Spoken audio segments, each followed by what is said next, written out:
തിരുവനന്തപുരത്തെ ഒരു ഷോപ്പിംഗ് മാളിൽ വെച്ച് പോലീസുകാരനെ തല്ലിയ SFI പ്രവർത്തകർ. പുതുവത്സര ദിനത്തിലുണ്ടായ അടിക്ക് തിരിച്ചടി എന്നാണ് ആരോപണം. AR ക്യാമ്പിലെ പോലീസുകാരൻ മിഥുൻ റോയ്ക്കാണ് മർദ്ദനമേറ്റത്. പോലീസുകാരുടെ പരാതിയിൽ വഞ്ചിയൂർ പോലീസ് കേസെടുത്തു. കഴിഞ്ഞ പുതുവത്സര ആഘോഷ സമയത്ത് ശംഖുമുഖത്ത് സമയപരിധി കഴിഞ്ഞിട്ടും DJ പാർട്ടി നടത്തിയതിന്റെ പേരിൽ പോലീസും SFIയും തമ്മിൽ വാക്കേറ്റവും തർക്കവും ഉണ്ടായിരുന്നു.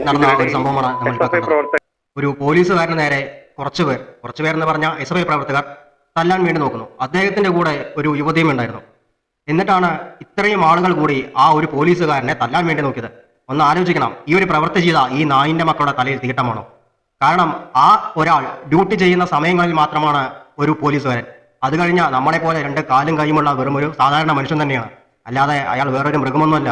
പിന്നെ നിങ്ങളെ അയാൾ തല്ലിയിട്ടുണ്ടെങ്കിൽ അത് ന്യൂ ഇയറിനോട് അനുബന്ധിച്ച് നടത്തിയ നിങ്ങളുടെ DJ പാർട്ടിയിൽ നടന്ന ഒരു അനിഷ്ട സംഭവത്തിനെ കുറിച്ചാണ് അവിടെ റിപ്പോർട്ട് ചെയ്തിട്ടുള്ളത്. അതിനെതിരെയാണ് ഈ പറയുന്ന ലാത്തി ചാർജും അവിടെ ഉണ്ടായിട്ടുള്ളത്.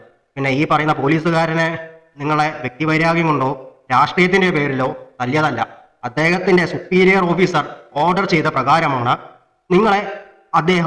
അദ്ദേഹത്തിന്റെ കൂട്ടത്തിലുള്ള പോലീസുകാരെ നിങ്ങളെ തല്ലിയിട്ടുണ്ടാവുക എന്ന് കരുതി അദ്ദേഹം യൂണിഫോമിലല്ലാത്ത സമയത്ത് തിരിച്ചു തല്ലാൻ നിങ്ങൾക്ക് ആരാണ് അധികാരം തന്നത്?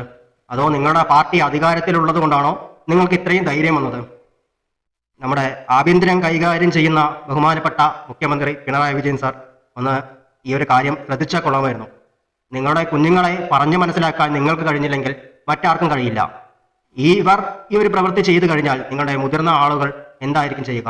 അല്ലെങ്കിൽ ഇത് കണ്ട് മറ്റ് രാഷ്ട്രീയ പാർട്ടികൾ ഇതുപോലുള്ള പോലീസുകാരെ കയ്യേറ്റം ചെയ്യാൻ ശ്രമിച്ചാൽ നിങ്ങൾ എന്ത് നടപടി സ്വീകരിക്കും? അവർക്കും ജീവിക്കണ്ടേ? കുറച്ച് മണിക്കൂറുകൾ മാത്രമാണ് അവർ ഒരു പോലീസുകാരായി ജീവിക്കുന്നത്.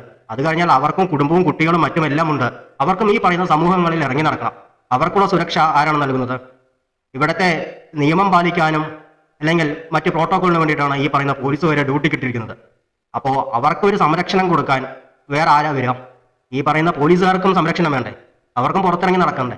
അല്ലെങ്കിൽ ഇതുപോലുള്ള പുറത്തിറങ്ങിയിട്ട് ഇതുപോലുള്ള അനിഷ്ട സംഭവങ്ങൾ കണ്ടു കഴിഞ്ഞു കഴിഞ്ഞാൽ നോക്കി നിൽക്കണമെന്നാണോ ഈ പോലീസുകാരെ പഠിപ്പിച്ചിരിക്കുന്നത്? അല്ലല്ലോ.